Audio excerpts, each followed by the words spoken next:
ท่านสนไซศรีพันดอนห้องนายกรัฐมนตรีได้เรียกร้องให้คณะพรรคคณะนำแขวงเสกองสืบต่อหักษามูลเสื้อความสามัคคีเป็นปึกแผ่นพร้อมยกสูงความรับผิดชอบต่อหน้าที่การเมืองของตนอย่างตั้งหน้า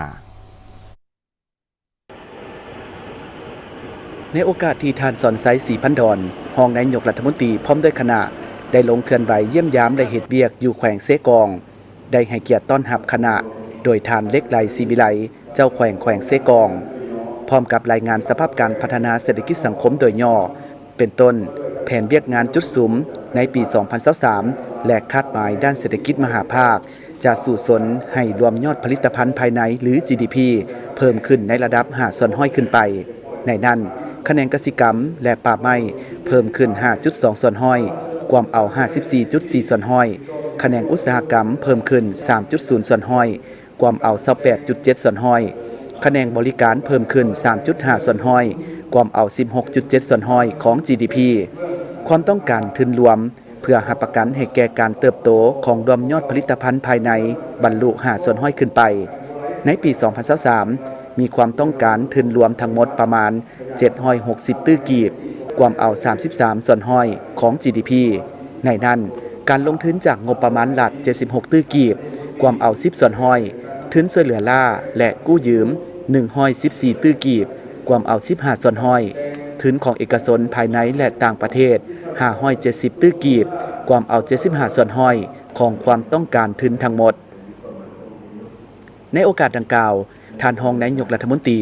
ได้ให้เกียรติโอ้ลมและให้ทิศซี่น้ำบางปัญหาที่การน้ำของแขวงต้องสุ่มใส่ในการจัดตั้งปฏิบัติเป็นต้นสืบต่อเอาใจใส่นำพาซี่นำเวียกงานป้องกันชาติป้องกันความสงบรักษาเสถียรภาพทางด้านการเมืองและความเป็นระเบียบเรียบร้อยของสังคมสืบต่อศึกษาอบรมการเมืองแนวคิดให้พนักงานในแต่ละแขนงการยกสูงสติความรับผิดชอบต่อหน้าที่การเมือง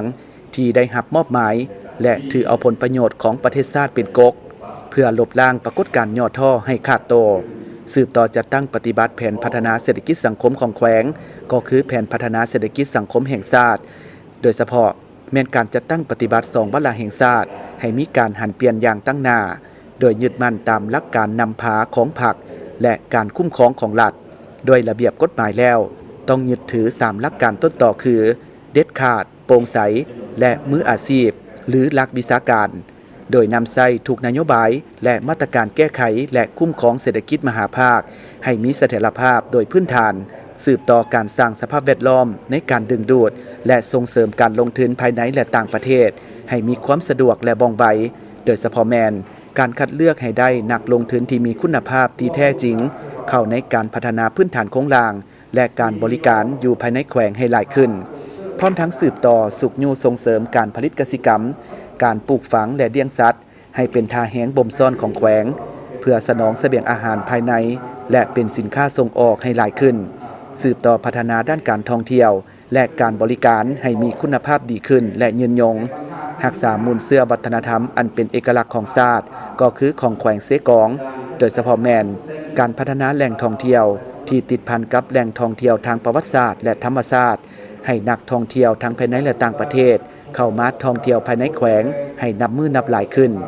สืบต่อเอาใจใส่ผันขยายผลสำเร็จของกองประชุมสรุปการจัดตั้งปฏิบัติขบวนการแข่งขันหักชาติและพัฒนา